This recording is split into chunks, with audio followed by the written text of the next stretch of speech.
Okay, so we're on week 3 of the build now. This is Tuesday, so technically second day. This hasn't really changed at all. It will soon when the blocks go in soon.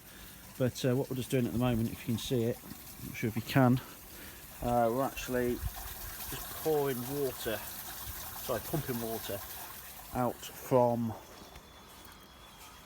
this here. These are the footings which keep collapsing because of how wet it's been.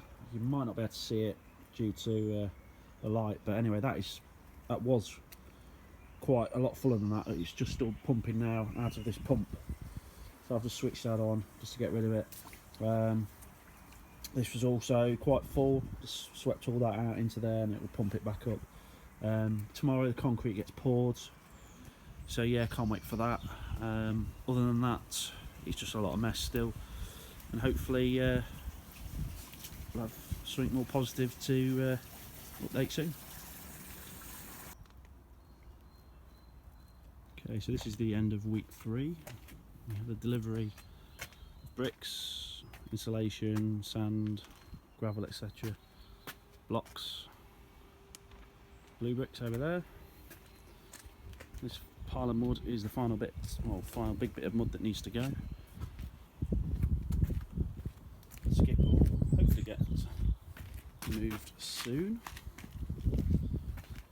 And the block work starts on Monday.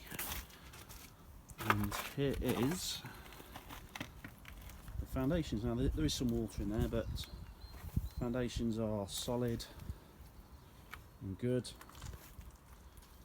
So we're ready to rock and roll with these. I'm just going to go under the ladder. I don't care about superstitions.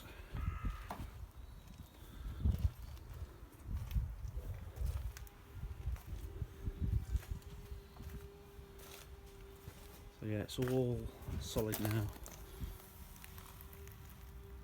Yeah, that's good. That's ready to work on. And then obviously this side you've already seen, which is the same as last week. So you certainly start noticing a big difference.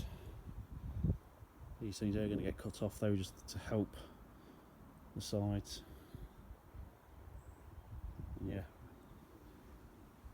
it's going to be done second. I'm going to do the back bit first. So yeah, can't wait.